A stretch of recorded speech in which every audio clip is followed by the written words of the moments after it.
So I watched The Curse of La Llorona the first day it was released in theaters, right? And I had low expectations going in. And not only did they disappoint me, but they also infuriated me. I mean, what a bundle of boo-boo. What a hunk of hooey. I can't swear in the beginning of the video or they'll demonetize me. It also doesn't really matter because they're gonna do it anyways. The movie was a disgrace, a burglary of culture, a film that not only failed to scare, but that came off like a compilation of deleted scenes. There was no flow. It was just scare, almost scare, break from those things, not for any real purpose. Poop, poop, poop, scare. That was a little over a year ago. And people have since told me to watch these bootleg Llorona movies, which I have an idea for, don't worry. But recently, I was directed to a new release titled La Llorona. Go figure. But this was different. This didn't seem like some random B movie in the trenches of Netflix. And you're not gonna believe this, but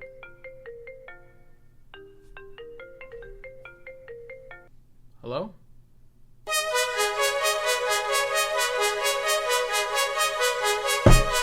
This video is sponsored by War Robots. Thank you, War Robots. The tactical PvP shooter 6v6 mobile game. You see, I've always wanted to be a pilot, but I'm afraid of heights. You see my dilemma. That's why instead I pilot mechs while I drop missiles. It's a double entendre, you'll catch on in a sec. You got robots of all different sizes to choose from because it's not the size of the boat, it's how absolutely deadly the boat is. You can also customize the robots like a cool, expensive car.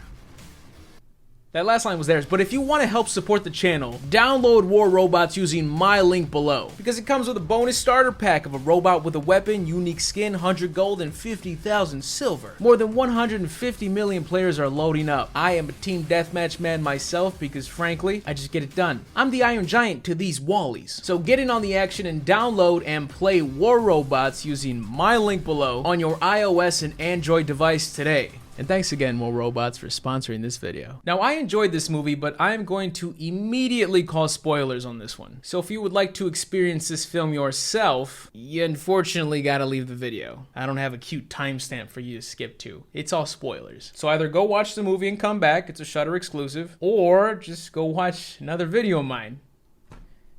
Preferably. Here we go.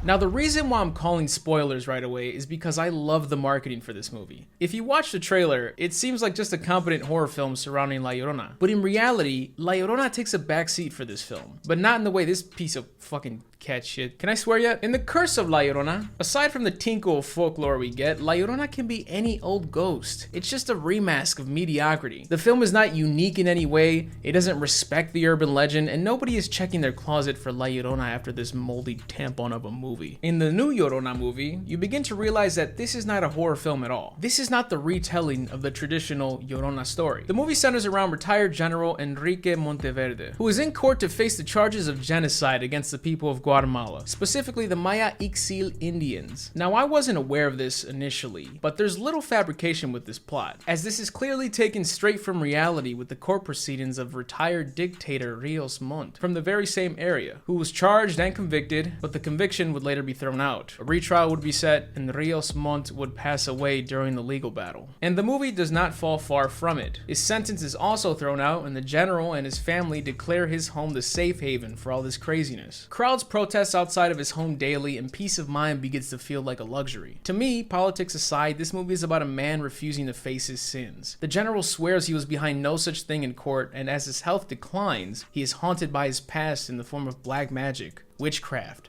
La Llorona. His complicit wife also begins to suffer as she slowly tiptoes away from the denial she's been in for years. I can't even so much call it brainwashing from the general's end because it seems as if the wife had the answers in front of her the entire time. She just refused to look. The general's daughter is forced to listen to the testimony of the survivors who were treated like absolute dirt in the military camp, and as more information comes out, she begins to look at her father in an entirely different light. Let's try and quickly run through this one. The general, who I heard has the best car insurance rates in town. Fuck! I hate how affecting advertising is. It sure is. He starts to hear a woman weeping, and even though there's 6 other women in this mansion that could just be watching Boy Meets World reruns, he gets the blicky. Easy? Never mind. He's got my aim. He's lit.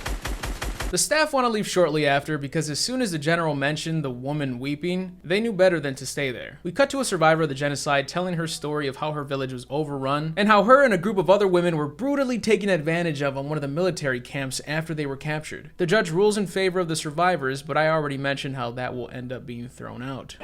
General, is it true that you were coming out of medbay? Are you imposter? General, what does the coffee mean? Are you saying you're guilty? Sneeze if you're innocent.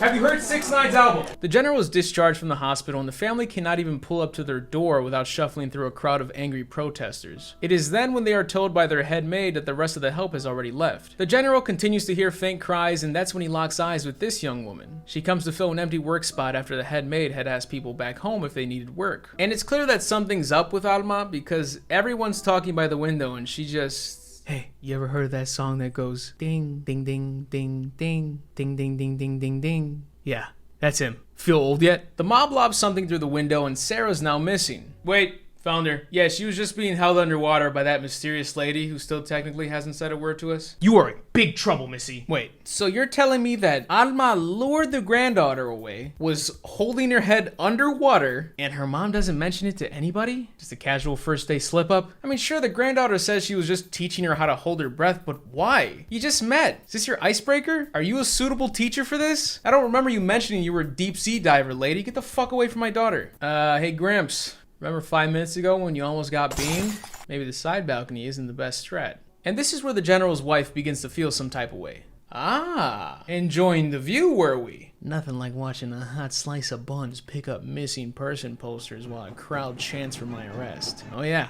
It's a kink. And the saga continues as the general sees Alma in the pool late at night. He sneakily trails her as he walks into her flooded room. This must be that WAP the kids were talking about. And he sees her naked by the bathtub cleaning her dress. He just watches until his wife busts in the room. Alma begins to yell for help and now the house thinks the general's a fucking creep. By the way, the room wasn't actually flooded. Llorona mind games. She's clearly trying to make him seem crazy, turn the household against the general, but in a clever way where she's not making him out to be somebody he's not. She's just peeling back the curtain. Sarah mentions to her mom that Alma had 2 kids, but that they're both dead now. 2 kids? She's so thin. Jealous. The general's wife begins to notice something forming around her eyes, and that's when she drops a bombshell on her daughter, telling her that the head maid was brought to the home when she was just a child, and that the general was not one for such generosity to just bring a child into their home. She suspects, due to the general's probable infidelity, that the head maid is her half-sister. Which is fucked. We're never told if the maid even knows this. The general's daughter asks him how he came to meet the head maid, and he just replies, "You already know." In addition, Sarah's father is not shown ever, because at one point he had just vanished with no trace, and she questions the general as to why he never liked her husband. And apparently this is the first time she presses the general about this, but his response is that she should not confuse things. He never liked her.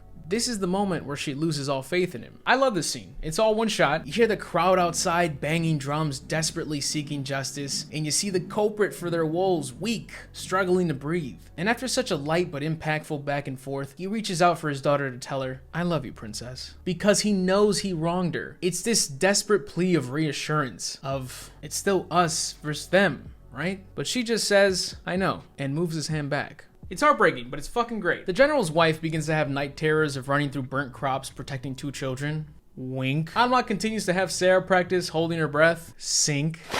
Don't worry, she's a lifeguard. And this is where the movie starts to fuck with us. Alma's talking to Sarah, telling her that the people on the missing posters are some of the same people in the crowd. Sarah's mom interrupts, but she takes a glance at the top paper and sees a familiar face. She looks up and to her surprise, there he is dead center in the crowd. The general's wife's night terrors continue, and the general claims to have found what is killing him. The head maid says it is black magic and urges a cleansing, even though I'm pretty sure that's black mold. But it's fine, nothing a little Irish Spring can't take care of. The general's wife peers out to the crowd and they all just stare back in silence. They're probably worried about that gingivitis on your eyelid. I very much enjoy the payoff with Sarah in the next scene. The general's bodyguard hears the weeping woman and is taken away by 2 children. Sarah disconnects the general's oxygen supply, takes the tank outside, and falls into the pool. The general is awoken by a shortage of air and comes outside to see Alma slowly lower into the pool. And through the murky water, he obviously can't tell Sarah is below, putting that oxygen tank to use. So he draws the blicky, and now he wants to have good aim. What a dick. The family saves Sarah and they sedate the general to calm things down until they see frogs flood the backyard along with a crowd. The head maid rushes to protect the family the only way she knows how, and it is then that the general's wife has her final night terror. Dragged by the military who demands to know the location of the guerrillas, they drown her children in an effort to make her talk, and that is when the general puts a bullet through her head. The wife freezes, looks to her side and sees Alma, and everything clicks. She loses it and chokes the general to death, in dream state and real life. And then there's a nudge that La Llorona will hunt the next general responsible for this, which may seem like a cheesy sequel warning, but it's a neat little callback to one of the first lines in the movie. Now let me tell you what I didn't like about this movie. It does drag its feet a bit in my opinion. The movie has these very long takes throughout, but I like those. I just mean in terms of arriving to the end. It's a lot of slow build up to what feels like a somewhat hurried finale. And now that I got what I don't like out of the way, I love that the movie does not spell out everything. There's a decent amount that's left unanswered. Perhaps some things heavily insinuated, but I enjoy a bit of mystery. Exhibit A, ghost? Question mark? Alma is clearly an apparition. That's obvious, she's dead. The moment where the crowd just stared in unison and the crowd at the end kind of insinuates that the crowd was also ghost? Question mark? The people slaughtered in the genocide? But I can't tell if the crowd at the end is not supposed to be the same crowd that's been outside this entire time. Cause then I started thinking like, oh, well they've been there day in and day out. It would make sense that they're ghosts. They don't got a shower and shit. I think there was just ghosts of the victims spread around the crowd. Let them know like, hey, it's time, my guy. Although that still doesn't explain everything, which I like. I wonder what you guys think. And ladies and gentlemen, that is La Llorona. It genuinely brings me joy to recommend this movie to you. Although not the traditional retelling, I did enjoy the direction that the director went with. But we can't just leave off on that, right? I mean, a good movie? We don't do that here. I need balance, so here's what I'm gonna do. I'm gonna watch a random B movie starring La Llorona, and I'll see what I can do. I'll see how it compares. Maybe it'll be better. But probably not. If you guys enjoyed this video, please leave a like, and here is your second reminder to please leave a like.